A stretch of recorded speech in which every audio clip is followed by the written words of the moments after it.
NCERT की books में राजस्थान को मराठा साम्राज्य का हिस्सा बताने पर भड़के हैं पूर्व राज परिवार। नाथद्वारा से बीजेपी विधायक और मेवाड़ पूर्व राज परिवार के सदस्य विश्वराज सिंह ने एनसीईआरटी को आड़े हाथों लिया है। जैसलमेर पूर्व राज परिवार के चैतन्य राज सिंह भाटी और बूंदी के भूपेश सिंह हाड़ा ने भी अपना एतराज जताया है।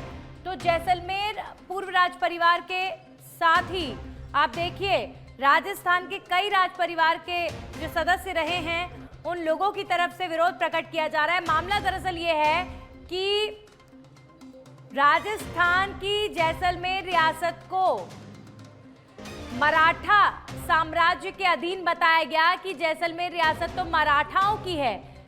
अब राजस्थान के जो तमाम राज परिवार हैं उन्होंने अपना विरोध प्रकट किया है और विधायक विश्वराज सिंह मेवाड़ ने भी अपना विरोध प्रकट किया है। बूंदी के भूपेश सिंह हाड़ा ने भी अपना विरोध प्रकट किया है। राज परिवार के चैतन्य राज सिंह भाटी ने भी अपना विरोध प्रकट किया है। तो अभी फिलहाल विधायक विश्वराज सिंह की तरफ से सवाल खड़े किए जा रहे हैं कि एनसीईआरटी, हमारे साथ खुद विश्वराज सिंह जी जुड़ चुके हैं, सीधा उनका रुख करेंगे। विश्वराज सिंह जी, अभी फिलहाल आपकी तरफ से विरोध प्रकट किया जा रहा है। मामला कुछ इस तरीके का है कि जैसलमेर रियासत को मराठाओं का बताया जा रहा है। अब ऐसे में किस तरीके से आप आपत्ति दर्ज कर रहे हैं, पूरा मामला किस तरीके से बताना चाहेंगे? एक तो नमस्ते आपको और धन्यवाद मेरे से बात करने के लिए। और मैं कहना चाहता हूं कि जो ये एनसीईआरटी की किताब में जो मराठा एम्पायर दिखाया है वो सरासर गलत है, क्योंकि एक तो एनसीईआरटी को यह रियलाइज करना चाहिए कि उनकी एक जिम्मेदारी है शिक्षा की, और तो आप जो भी किताबें निकालें उनको सिर्फ सही तरीके से निकालें। और ये मराठा एम्पायर इतना बड़ा तो कभी था ही नहीं। तो पहले तो गलत तरीके से सिखाया जाता था कि ब्रिटिश एम्पायर सब जगह है, और अब सिखा रहे हैं कि मराठा एम्पायर सब जगह है। तो इसका तो सुधार जरूरी है।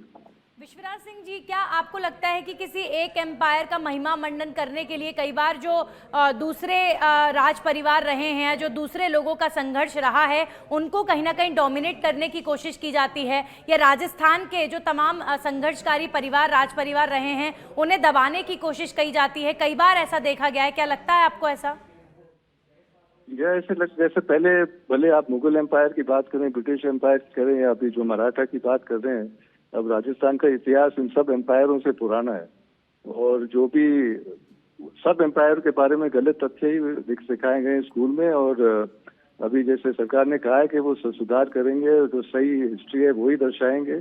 तो ये सही हिस्ट्री दर्शाने का समय है। और जो राजस्थान का जो योगदान है इतिहास में, वो तो सब आम लोग जानते हैं। तो ये इतिहासकार और सब एजुकेशन बिल्कुल सर, राजस्थान के इतिहास पर तो हर एक राजस्थानी को, क्या हर एक देशवासी को गौरव होना चाहिए। और आप अभी फिलहाल देखिए भाजपा से ही आप विधायक है, लेकिन ये भी बड़े हिम्मत की बात होती है सर कि सही बात पर मुद्दा उठाना। अब आप बताइए कि क्या इसको आप संसद में भी उठाएंगे? संसद में, क्योंकि आपके परिवार से ही मैम एमपी हैं, तो क्या इस मामले को अब नेशनल स्तर पर उठाया जाएगा या फिर क्या आगे रहेगा?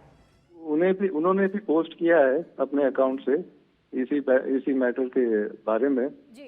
और अवश्य जैसे पहले भी उन्होंने उठाया है। और ये भी एक तरह से इतिहास की बात है, एक तरह से हमारी परिवार की बात है, एक तरह से राजस्थान का बात है, और एक तरफ से जो सही बात है उसको सामने रखने की बात है। तो वो तो अवश्य करना ही है। चलिए, शुक्रिया विश्वराज सिंह जी जुड़ने के लिए। तो बीजेपी के विधायक जो लगातार ये बोल रहे हैं कि आप जब इतिहास पढ़ाते हैं बच्चों को तो थोड़ा सा तथ्य का ध्यान रखा जाना चाहिए। जो राजस्थान के राजा महाराजा, जो संघर्षशील लोग रहे, उनके संघर्ष को दरकिनार नहीं किया जाना चाहिए। अगर आप मराठा के एम्पायर को दर्शा रहे हैं तो जितना उनके हिस्से का है उसे दर्शाइए। आप राजस्थान की भूमि को मराठाओं में क्यों दिखा रहे हैं, इस पर विवाद खड़ा हो रहा है। और राजस्थान के कई राज परिवार से जुड़े लोगों ने इस पर अपनी आपत्ति दर्ज करवाई है। एनसीईआरटी की किताब में राजस्थान की भूमि को भी मराठा एम्पायर में दर्शाया गया है।